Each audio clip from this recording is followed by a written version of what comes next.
मनसेचे संजय राऊत यांचा आपला एक थोड्या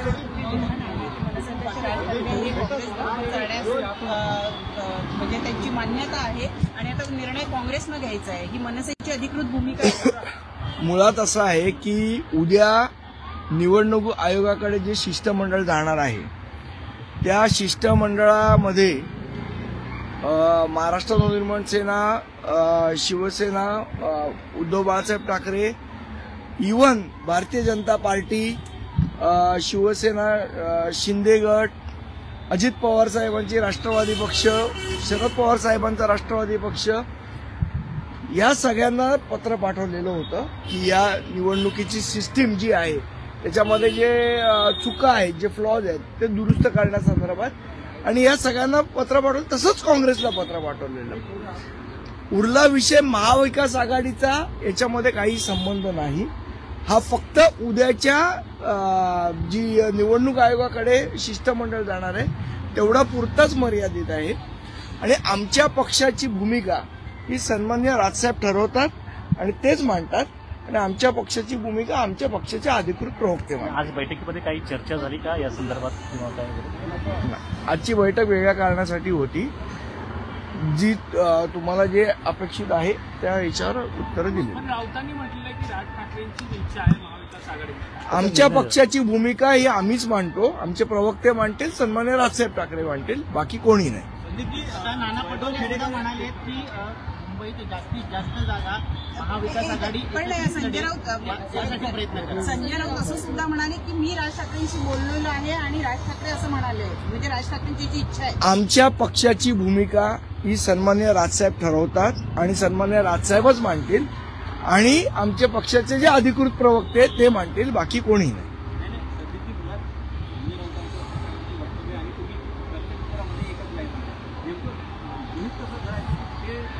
आता ह्याच्यापेक्षा स्पष्ट अजून काय सांगू तुम्हाला. आमच्या पक्षाची भूमिका आम्हीच मांडणार, दुसरं कोण कसं मांडू शकेल. सन्माननीय राजसाहेबचं जे म्हणणं आहे ते आमच्या पक्षाचे अधिकृत प्रवक्ते मांडतील किंवा सन्माननीय राजसाहेब मांडतील, इतरांनी कोणी नाही. आणि यापुढेही आमच्या पक्षाची भूमिका आम्हीच मांडू, दुसरं कोणी नाही. अशा सगळ्या गोष्टींमुळे विषय जो आहे तो दुसरीकडे वळला जातो असं मला असं वाटतं. विषय उद्याची जी निवडणूक आयोगाची जी बैठक आहे त्याची शिष्टमंडळ जाणार आहे तेवढा पुरताच मर्यादित होतो. पण मग आता काय परिस्थिती काय, उद्या नेमकं तुम्ही जाणार आहात का, किती जण जाणार आहात साहेब? मला असं वाटतं ते उद्या कळेल. उद्या सर्व पक्षीय नेत्यांना आम्ही बोलवलेलं आहे. आम्ही इव्हन भारतीय जनता पक्षालाही पत्र पाठवलं. शेवट असं आहे, निवडणुका पारदर्शीपणे होणं ही सगळ्याच पक्षांची जबाबदारी आहे, एकटी काय आमची नाही किंवा एकटी सगळ्या पक्षांची जबाबदारी आहे. त्यामुळे आम्ही सगळ्यांना या उद्याच्या जे शिष्टमंडळ जाणार आहे त्या शिष्टमंडळामध्ये आम्ही सर्व पक्षीय लोकांना निमंत्रण पाठवलेलं आहे. आज ठाण्यात देखील मोर्चा आहे, शिवसेना ठाकरे गटाचा आणि मनसेचाही मोर्चा, सगळे लोक सामील होणार. पहिला काँग्रेस राष्ट्रवादीनं देखील पाठिंबा दिला आहे, राष्ट्रवादी शरद पवार. चांगली गोष्ट आहे ना. मी तुम्हाला ते सांगितलं, सिस्टीम चांगली व्हावी ही काय फक्त एकट्या मनसेची किंवा एकट्या विरोधी पक्षाची जबाबदारी नसते, सत्ताधारी पक्षाची सुद्धा जबाबदारी असते. त्यामुळे सगळे जण त्याच्यामध्ये सामील झाले पाहिजेत, ही आमची भूमिका आहे.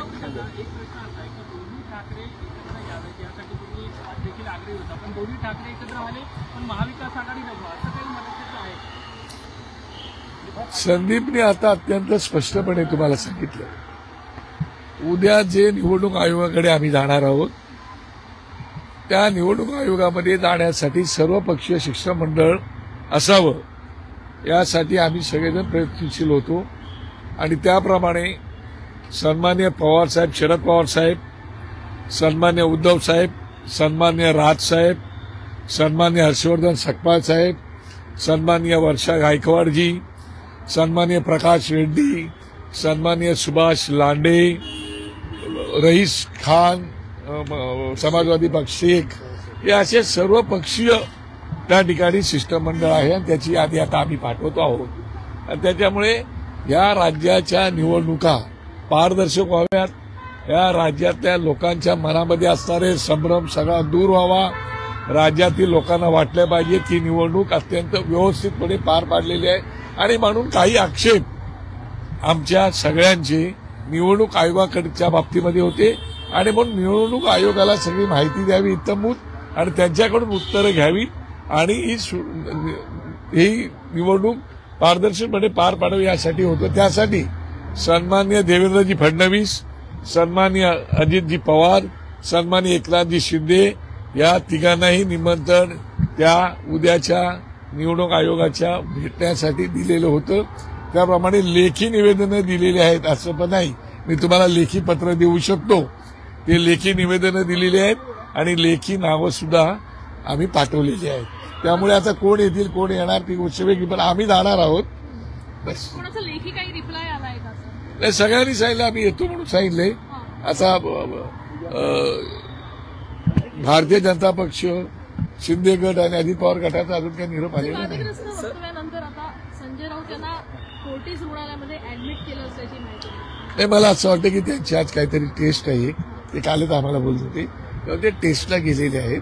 ते थोड्या वेळाने येतील बाहेर. काय अडचण नाही. ठाण्यात आज एकत्र तुम्ही मोर्चा काढता. नाही, सांगितलं काँग्रेसने नकार दिलेला आहे. काँग्रेसने सांगितलंय की मनसेसोबत आम्ही जाऊ नाही शकत कारण आमचे अल्पसंख्याक मतं देखील त्या ठिकाणी. नाही, हा बोल सांग.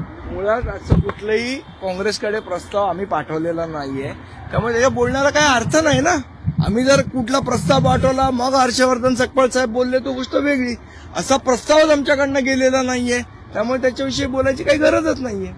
मुंबई महापालिका तुम्ही अनुकूल आहात का? तुमची भूमिका नक्की काय असेल? काँग्रेस सोबत असली पाहिजे का महाविकास आघाडी? मुळात मी तुम्हाला सांगितलं या संदर्भातली जी भूमिका असेल ती सन्मान्य राजसाहेब ठाकरे ठरवतील आणि ते योग्य वेळी तुम्हाला सांगतील. आता हा विषय चर्चेचा नाहीये त्यामुळे याच्यावर चर्चा झालेली नाही. त्याचबरोबर गणेश उत्सवाप्रमाणे याच प्रश्नाला अनुसरून ह्याच्यासाठी प्रश्न आहे कारण पारदर्शक निवडणूक व्हावी किंवा निवडणूक प्रक्रियेमध्ये जी चूक होतीये त्या सगळ्या गोष्टीला पकडून जर सगळेच राजकीय पक्ष एकत्र येत असतील तर काँग्रेसने देखील हा मुद्दा उठवला. मुळात निवडणुका पारदर्शी झाल्या पाहिजेत.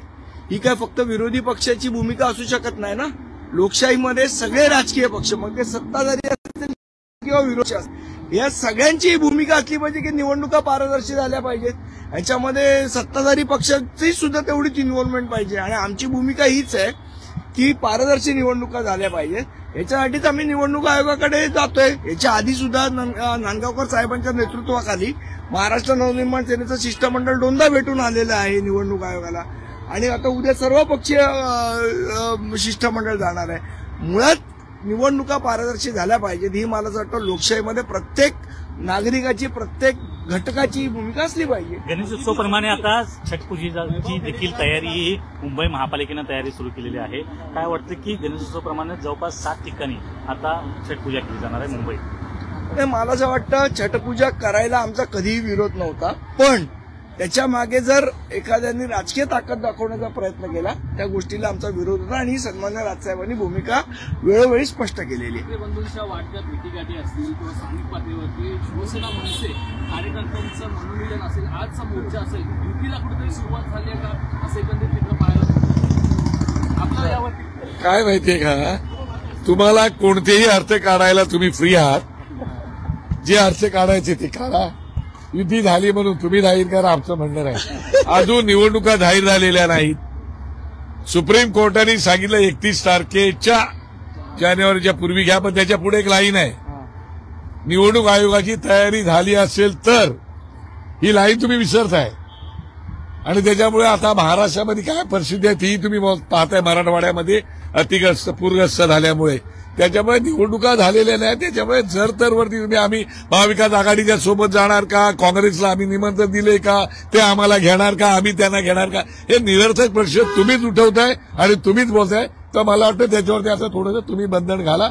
उद्या आमची ती तिकडे त्या ठिकाणी निवडणूक आयोगाला भेटणार आहोत. त्याच्यानंतर 12:30ला निवडणूक आयोग 1:30 वाजता यशवंतराव चव्हाण प्रतिष्ठानला या सर्व नेते मंडळींची पत्रकार परिषद पण आहे. तिकडे मी तुम्हाला निमंत्रण देतो तुम्ही तिकडे पण या.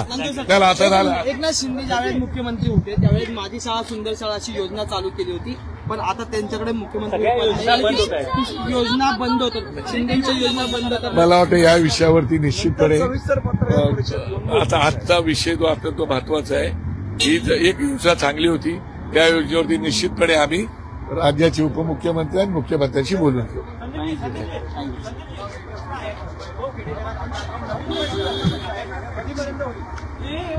याचा निर्णय पक्ष घेईल आणि घेतला की तुम्हाला कळवू.